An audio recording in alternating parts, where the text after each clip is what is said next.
Well, good morning, ladies and gentlemen. We are going to be talking about the First World War in this class. It may seem a little bit strange that in a class about African-American people, African-American history, that we're talking about the First World War, but I think that you will see that in actuality, particularly in the causes of the war, in the significance that the war had to the black community, which I will go into more in my next lecture on the Great Migration, that this war, and in the rationale for this war, that all these are of great significance to the African American community. I want to begin very briefly by giving you a sense of this war. The war began in July of 1914. It ended in November of 1918. I'm not going to go through an extensive thing on this war, but I wanted you to have the basic outline of what's going on here. There were two sides in the war, naturally enough. A triple alliance of the Central Powers, and I'll explain how they come to be called the Central Powers in a moment. Germany, Austria-Hungary, and the Ottoman Empire. And of course, Austria-Hungary no longer exists, and neither does the Ottoman Empire. Both the consequence of World War I, that neither of these then nations exist anymore. And then against that, the Triple Alliance of Britain, France, and Russia joined in 1917 by April 1917 by the United States. The First World War achieved the world record of deaths in a war, something in the order of about 30 million people. Unfortunately, it would only hold that record for about 25 or 30 years until the Second World War began and ended, and doubled the number of people lost in the First World War. Let's look at the map to understand the two powers that are involved, the two sides that are involved. Again, the Central Powers, Germany, Austria-Hungary, it's a nation that no longer exists, and the Ottoman Empire, it's an empire that no longer exists. The Ottoman Empire, so if you look at it, it stretches right across the continent, the Central Powers, just like that, the Central Powers. On the other hand, you have the Triple Alliance, Great Britain up here, France over here, and Russia over here.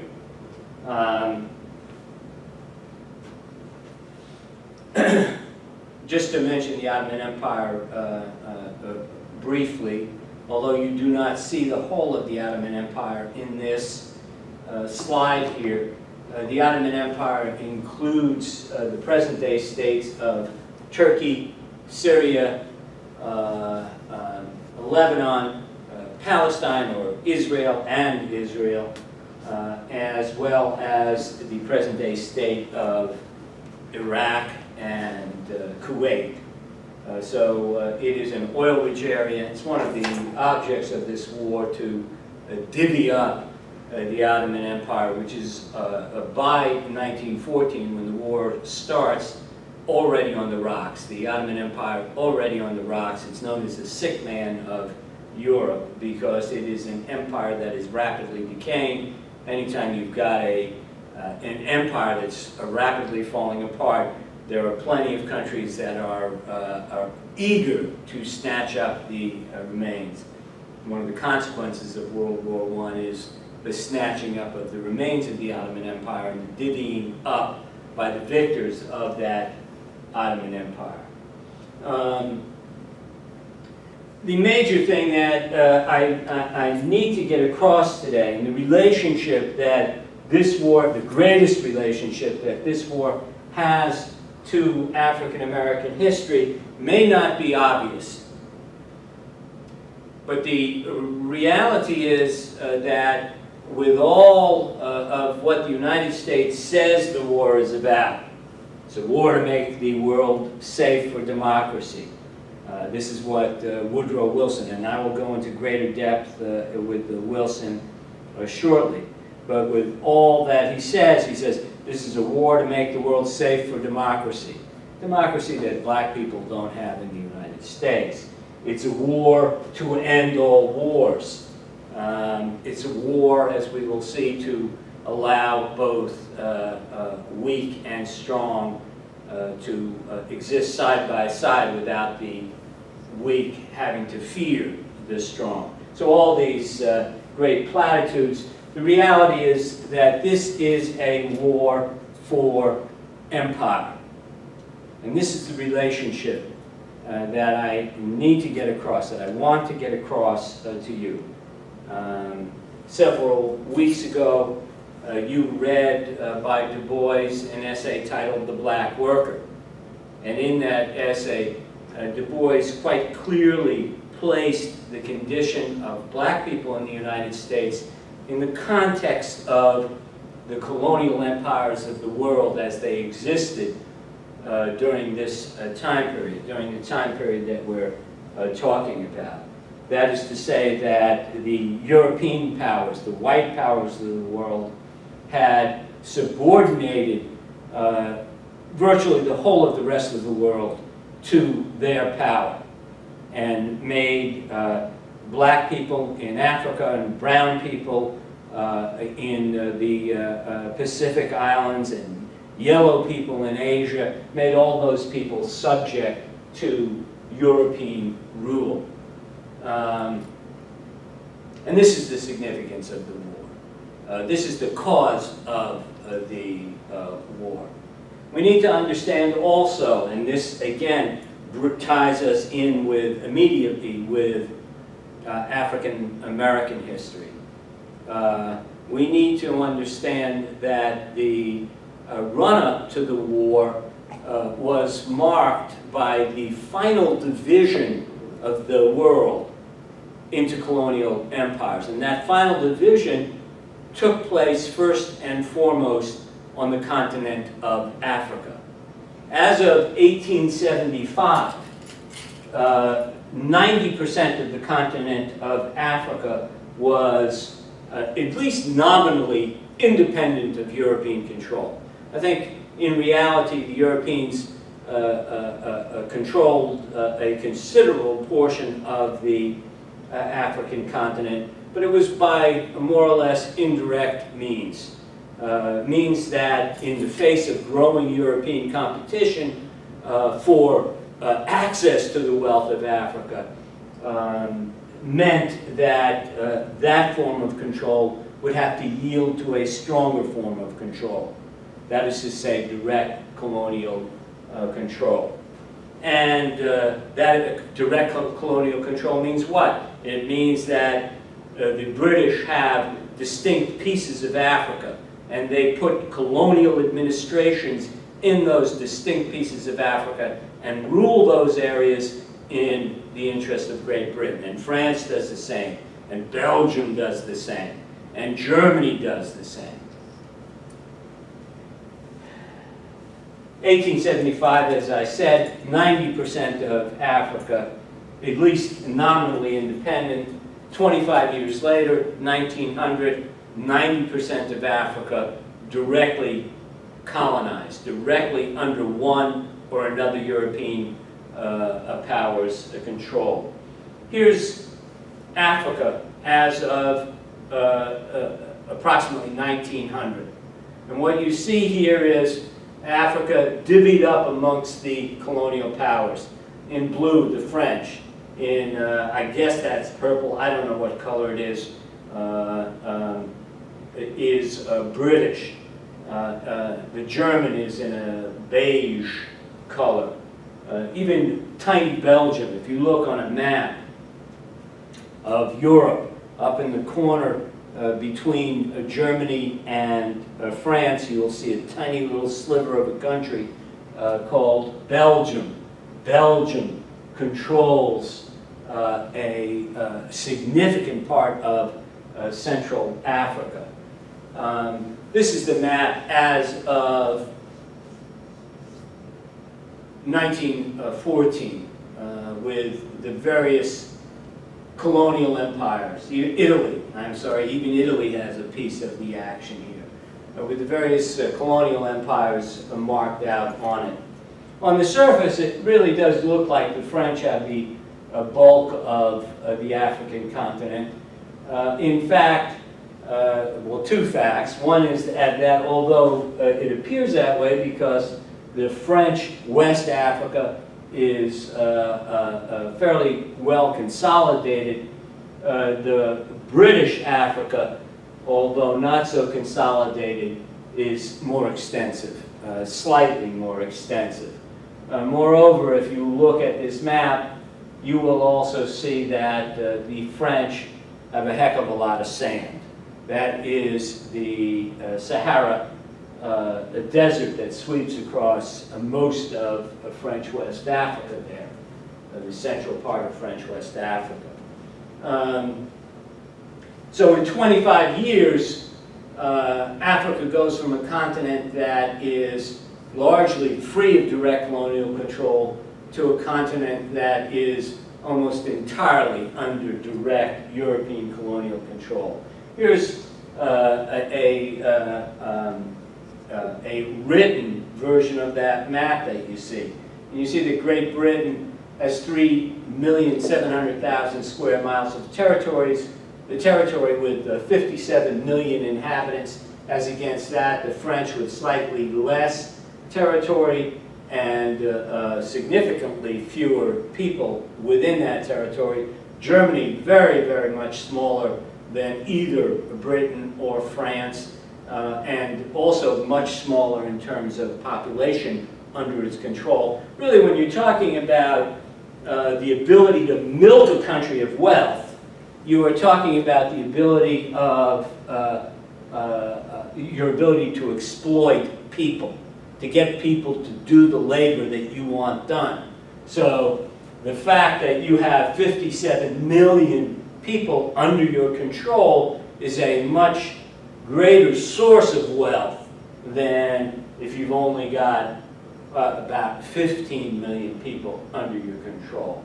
Take Germany, again, looking at Germany, much, much larger, larger than France, larger than Britain in terms of size and population, has far less under its control. But then even in comparison to tiny Belgium, although Belgium has slightly less square miles, the Congo, the Belgian Congo, under its control, it has double the number of inhabitants. So tiny Belgium has a much greater source of wealth in its African colonial empire than does Germany and Portugal with the numbers that you see there. Let's take a look again at the colonial empires now put out on a world scale, not just Africa. I know this is a complex chart. I'm not certain that you're going to be able to see it well here. The PowerPoint on which this comes is in your course material folder for whatever week that this lecture is in. So I hope that you will take that PowerPoint out right now and take a look at this together with me as I go through it. I'm not going to go through the whole of the chart. I'm just going to highlight a few points. So these two columns here give you the total area of each of the home countries, Great Britain, Russia, France, Germany, and the total population of the home country. So let's look at that for a moment. With Great Britain, you see that the home country area is 0.3 million square kilometers, 300,000 square kilometers. That's what that means. And the population of Great Britain is 46.5 million people.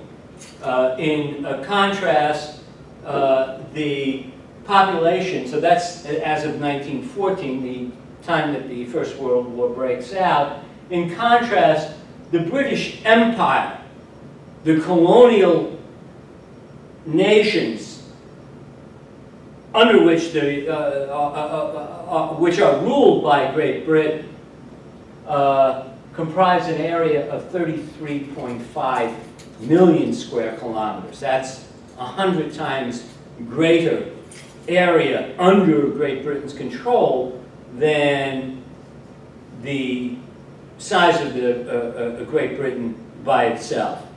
Moreover, an astonishing population under British control, 393.5 million people, nearly 9 times the size of its home population. So its home population, 46.5 million, its colonial population, almost 400 million. France, home country size, 500,000 square kilometers. Home country population, about 40 million, 39.6 million. Now, the colonial empire under French control, 10.6 million square kilometers, about 20 times the size of the French nation by itself. And the population under that control, 55.5 million people. About 16 million more people than the home population of France by itself. Germany has a Germany as a nation is about the same size as France, about 500,000 square kilometers. It has a population greater than Britain or France, 64, almost 65 million people in its home population. And yet, the German colonial empire is under 3 million square kilometers. It's a fraction of what either France or Britain's colonial empire is in terms of size, and a much smaller 12.3 million people under its control. So whereas Britain and France both have many, many more people under their control in their colonial empires, the Germans have far fewer than either of those two countries, and far fewer than its home population. This is significant. This distinction between the size of the German Empire on the one hand and the British and the French empires on the other hand is significant. This is what stands at the root of the First World War. The division of the world's colonial empires has been completed. There's no new territory that Germany, for example, can take up. And given that, and given the immense amount of wealth that comes out of these colonial empires, Germany approaches Britain and France at the banquet table of colonialism, spread out with all the wealth of the colonies. And Germany says at this banquet table, "We want our share!" The only way they can get a greater share of the colonial empires, given that the world has been divvied up, is by taking it from bits and pieces of it from those who have already a large, disproportionately large share of the world's population. Again, what we're talking about here, I want to bring it back to African American history for a moment, and its relevance to African American history. Its relevance to African American history is that colonialism, the rule of white European nations over the non-white, non-European nations of Asia and Africa and South America, that rule is justified by the doctrine of white supremacy, the superiority of white people over non-white peoples. Du Bois, I asked you to read an article, I think, for this week, an article titled The Souls of White Folk.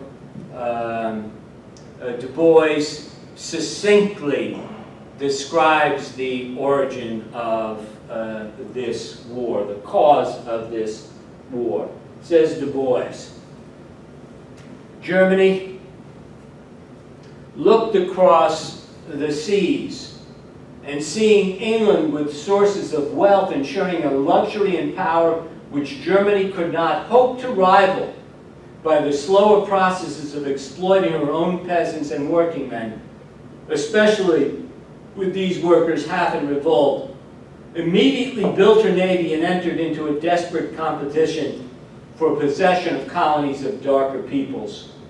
To South America, to China, to Africa, to Asia Minor, she turned like a hound, quivering on the leash, impatient, suspicious, irritable, with bloodshot eyes and dripping fangs.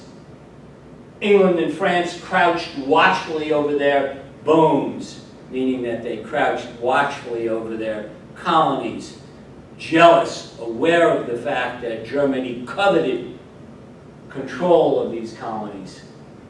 England and France crouched watchfully over their bones, growling and wary, but gnawing industriously, while the blood of the dark world whetted their greedy appetites.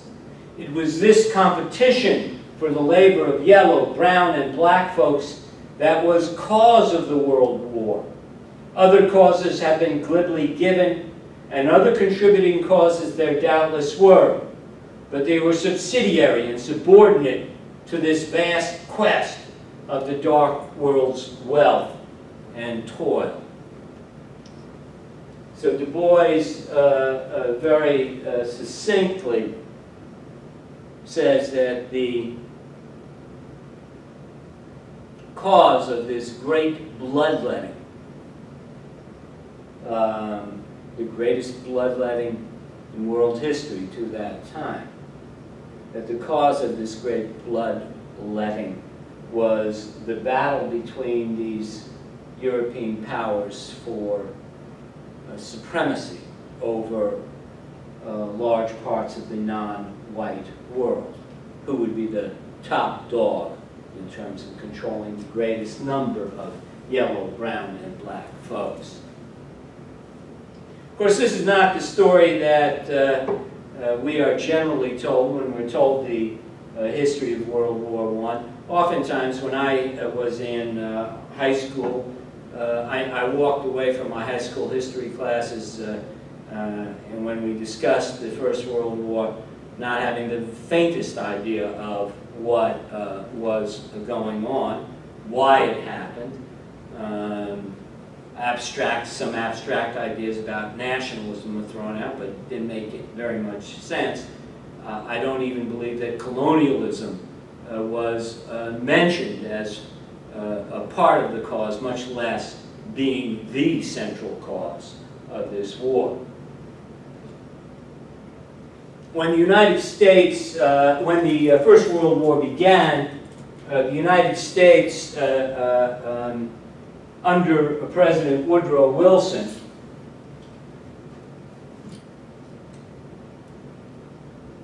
took a stand claiming neutrality. Wilson advocated that Americans be neutral in this war, both in deed, that is to say, in what the United States did, and in word. Not in word, I'm sorry, in thought. So we should not even consider one side or the other side, favor one side or the other side in terms of winning this war. It was a position that accorded well with the interests of American business at the time. Anytime you have a war that happens someplace else, and it happens in Europe, then the various European powers have to call on people who are working in farms and in factories and take those people out of the farms and factories and put uniforms on them and put guns in their hands. Which means that they're not working on the farms and they're not working on the factories, in the factories. Which means that the demand for food and for manufactured goods, and especially for armaments, is very, very, very great from outside of the European countries. So the United States can take advantage of this war by producing all these commodities that are no longer being produced in the European countries by virtue of the fact that they are at war with each other. I am not going to go through the whole chain of events that leads to the United States entry into this war on the side of Britain and France and also Russia. But what I will say is that submarine warfare stood at the heart of that U.S. entry. It was submarine warfare. The Germans developed submarines. These submarines attempted to block U.S. Shipments to Britain and France, and it was a consequence of this submarine warfare against U.S. commerce with Britain and France that brought the United States into the war. In April of 1917, Woodrow Wilson went to Congress and asked for a declaration of war against Germany. Wilson said at the time, "Our object now, as then," meaning before the war, "is to vindicate the principles of peace and justice in the life of the world as against selfish and autocratic power." Autocratic power meaning power concentrated in the hands of very small number of people. Wilson is saying that Germany is an autocratic power. Not exactly the case, but this is what Wilson is saying. And to set up amongst the really free and self-governed peoples of the world such a concert of purpose and of action as will henceforth ensure the observance of those principles. The principles we are fighting for are the principles of peace and justice in the world.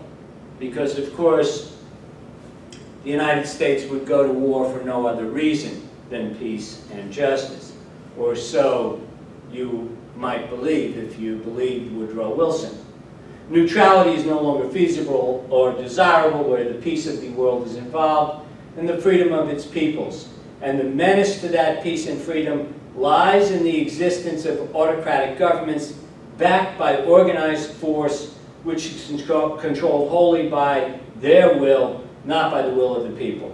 Germany was ruled by Germany nominally was ruled by a man, the Kaiser Wilhelm, a Kaiser, very king. But Germany, like Britain, had a constitution, I guess you'd call it a constitutional monarchy. There was a Kaiser. He was royal. He had a certain amount of authority. But Germany also had a parliament. And that parliament also played a significant role in the life of the country. In any case, what you see here with Wilson is the claim that the United States stands for peace and justice in the world, and this is what the United States will go to war to achieve. In January of so this is April 1917. In January of 1918, Wilson issued probably the most important document issued by the United States during the First World War, a document called the 14 Points. And these 14 points articulated what U.S. war aims were, what it was that the United States was striving for in this war and as a result of this war. Here is Wilson again summarizing this document, the 14 points. An evident principle runs through the whole program I have outlined. It is the principle of justice to all peoples and nationalities and their right to live on equal terms of liberty and safety with one another, whether they be strong or weak. So, it is the principle of justice to all peoples and nationalities and their right to live on equal terms of liberty and safety with one another, whether they be strong or weak. This is what the United States stands for, says Wilson. Unless this principle be made its foundation, no part of the structure of international justice can stand. The people of the United States could act upon no other principle, and to the vindication of this principle, they are ready to devote their lives, their honor, and everything they possess.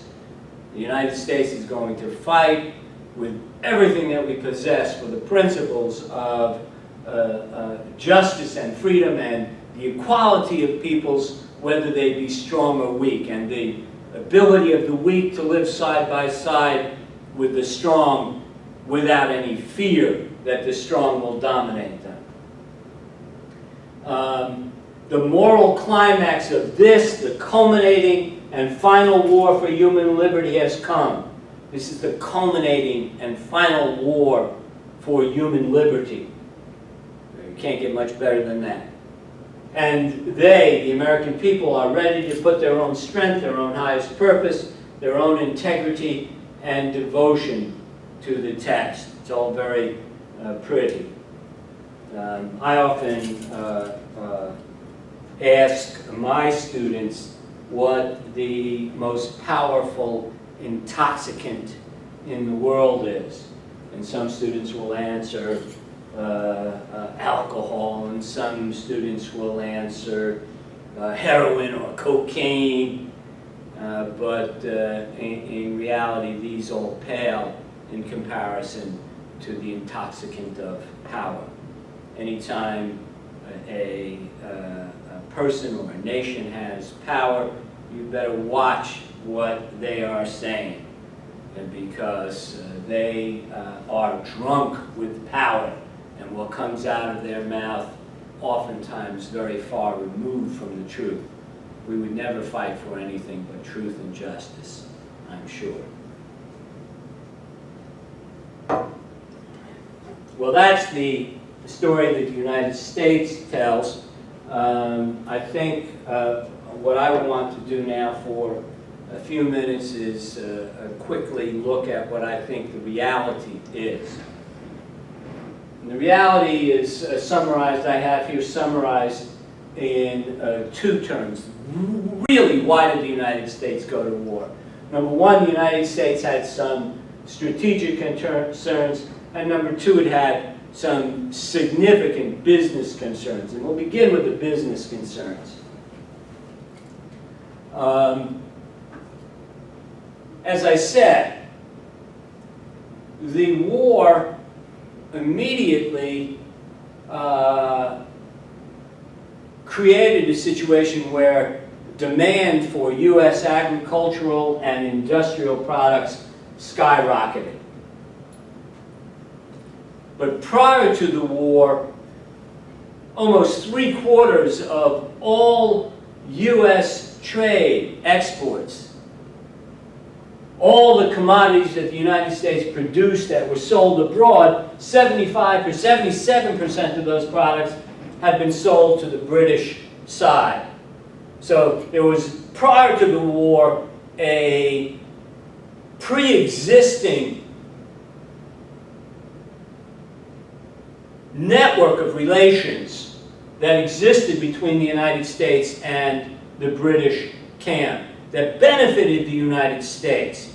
Now, should the British lose the war, should the British be thrust down as a result of this war, then the chances were likely that this pre-existing source of immense profit to the United States would also be thrust down. That this market for U.S. goods that existed already prior to the war would be thrust down. Number two, that between 1914 and 1916, U.S. exports tripled from $1 billion to $3 billion. And during those same years, the United States lent the British Allied camp $2 billion.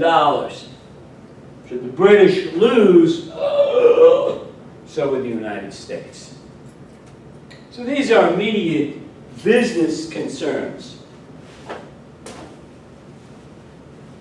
The strategic concern I'm going to touch lightly on here, and I hope you will forgive me, and I hope that if this interests you, you will perhaps consider taking another upper division history class with me, U.S. History 1900 to 1945. But I want to run through it very quickly here.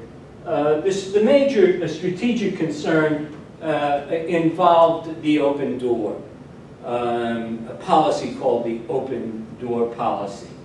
The open door policy very much concerned itself with the colonial empires of the world. The United States, by 1914, although it had a small colonial empire, it was not anywhere in the range of the British or the French Empire. What the United States had, however, was an industrial supremacy over both Britain and France. And with this industrial supremacy came the ability to undersell British and French and German products. In a level playing field, if three countries, Britain, France, and the United States, can sell their goods to a third country, the U.S. goods are going to be cheapest and therefore are going to sell because the United States is capable of producing, has a greater technology for the production of goods, which means that its goods are cheaper. Now, the colonial empires of the world stand in the way of this open door. The open door is when Britain, France, the United States, Germany all have equal access. That country which is buying these goods is open to foreign countries, Britain, France, the United States, selling its goods in that third country. Colonialism is an obstacle to that open door.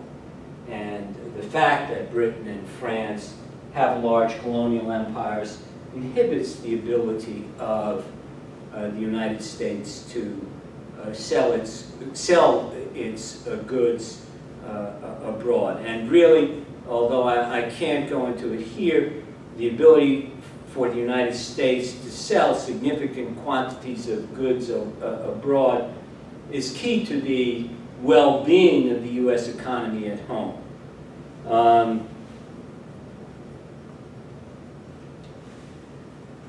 The United States has been able, over a number of years, since it's risen to industrial supremacy in the world, to make inroads into both the British and the French colonial empires. Germany, on the other hand, has adopted, as a means of growing its own economy, adopted a policy of protection. That is to say, it does not allow U.S. goods into Germany without, or British goods or French goods into Germany without significant penalties in the form of tariffs, taxes on goods coming from the United States, taxes on goods coming from Britain, and so on. If Germany is going to win in this war, it is going to seal the door on the colonial empire that it controls to a far greater extent than the British and the French had sealed its door. and this would be very detrimental to the United States. So that's the strategic concern. As of February of 1917, another strategic concern enters the picture for the United States. In February of 1917, a revolution breaks out in Russia. You will recall that Russia is part of the Triple Alliance, Britain, France, and Russia. And that I've mentioned very little about Russia to this point. Russia was a genuine autocracy. In April of 1917, you remember when Wilson asked for war, a declaration of war, he's talking about an autocracy. He's calling Germany an autocracy. But in comparison to Russia, Germany is a walk in the park. Russia's Tsar, spelled two different ways. You can spell it T-S-A-R or C-Z-A-R. Either one. Tsar is a despot, a dictator of the first proportion. And the Tsar is Russia, a backward, economically backward country. The Tsar sees this First World War as an opportunity to raise up Russia and make Russia a great European power. And so the Tsar throws his country into war. Here's Germany in this map. And if you think about this, Germany is fighting a two-fronted war. Germany is fighting a war against France in this region, and is fighting a war against Russia over here. In the war against Russia, the Russians, under the Tsar, throw literally millions and millions and millions of men against the Germans. The Germans have advanced military technology. The Russians oftentimes go to battle not even with guns, but with clubs, with wooden clubs. If they get close enough, boom, we can slug them. The Tsar is intent on waging this war, even as the war costs the Russian people millions and millions and millions of lives. As in the Second World War, in this First World War, no one in the war loses more lives than do the Russians. And as I say, the answer to German military technology is millions and millions and millions of Russian soldiers.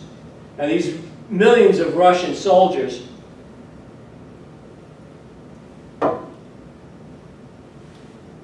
most of them have been farmers to this time. So they leave the farms to fight on the front, and that consequently means that there is significantly less food being produced in Russia. The Tsar, intent on fighting this war, prioritizes the food for the troops. You can't expect the troops to fight without food, which means that in the hinterland, in the Russian hinterland, men, women, and children are starving to death. And it is these terrible conditions, the troops, hungry although fed, fighting against far superior military technology in terrible conditions, and the starvation of people in the hinterlands of Russia. It is these terrible conditions that create the revolution that occurs in February of 1917. What's important, however, to understand immediately is this, is why is the Tsar so intent on fighting this war when it comes at such a great cost to his people? Ultimately a cost that causes the Tsar of Russia his life in the revolution that follows. Why is he so intent on this war? Well, the reality is, as I said, that this is a war for empire. And the British and the French have already divvied up the spoils of empire even before the war began. And during the war, they divvy up the spoils of empire. Russia is their ally, and the Russians have been promised a great deal in this divvying up of the spoils of empire. Right here, this is part of the Ottoman Empire. It's the present-day state of Turkey that extends across this strait of water, the Bosphorus Strait. This is what the Tsar is fighting for. I know it may not immediately be apparent that this is extraordinarily valuable, but it is. It is valuable to Russia. If you look at Russia, the only ports that Russia has to the outside world, the only ways that Russia has to trade via sea with the outside world are way up here.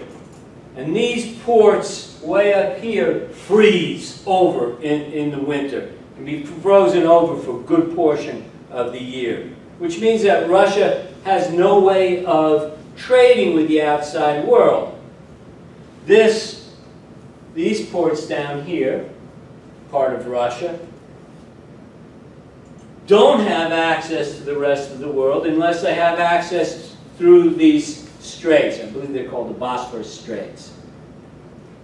And with that straits under the control of the Ottoman Empire, the Russians do not have a warm water port over the course of the entire year. In Russian hands, however, this would allow Russia to have a warm water port through the whole of the year. This is what Russia is fighting for. This is what the Tsar of Russia is willing to sacrifice millions and millions and millions of lives. When the revolution unfolded in February of 1917, the Tsar was overthrown, but his successors continued the war. And I should say much for the same reason.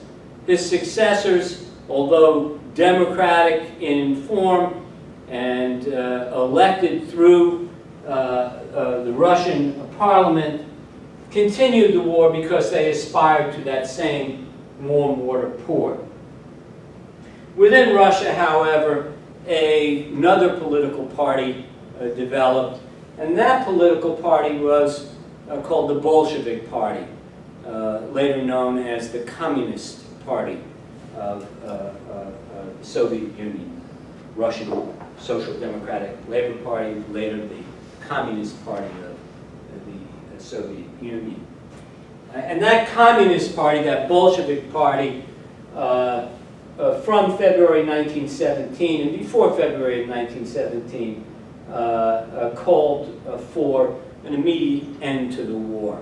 It raised the slogan of peace, land, and bread. So peace, taking Russia out of the war; land, taking land from the great landlords and giving it to the poor peasants; and bread, to stop the war, to stop the starvation, to grow food again, to grow wheat again, and thereby be able to feed the people.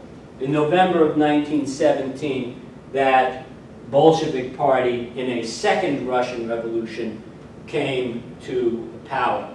And in coming to power, it posed a significant threat to the United States. The significant threat it posed to the United States was that the new communist government of what would become the Soviet Union, Russia, exposed the criminality of this war. The United States, by 1917, November 1917, needed a victory against Germany. And it dressed up its war aims under the title of a war to make the world safe for democracy, a war for liberty, a final and culminating war in world history for liberty. And the communist government of Russia said that's nonsense, said that this is not a war for democracy, it's a war for empire, for the control of many nations by a handful of nations. So the United States had to enter into this war to a still greater degree once this Soviet revolution occurred. I want to talk about one further thing. Again, this is a war for empire. It's not only the British and the French empires that are at stake. The United States, all during this time, has been developing a different kind of empire. But the United States' empire is an empire all the same, even though it is not, for the most part, directly colonial in nature. One of the demands of the 14 points was, quote-unquote, self-determination of nations.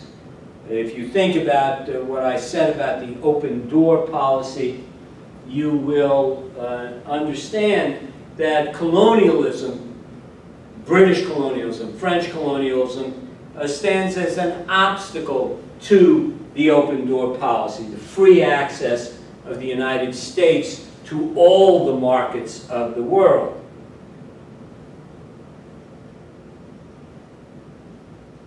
And so, to demand self-determination of nations is also, in certain respect, to allow these colonial peoples to run their own governments independent of colonial control, which means that potentially those countries will be open to the goods and the capital coming from the United States.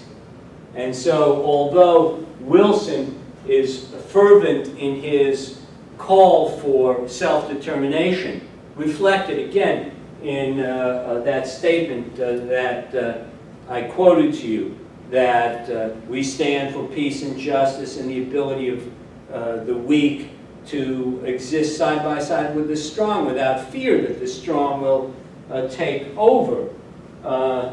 In Wilson's actual practice, self-determination has a far sketchier meaning. Wilson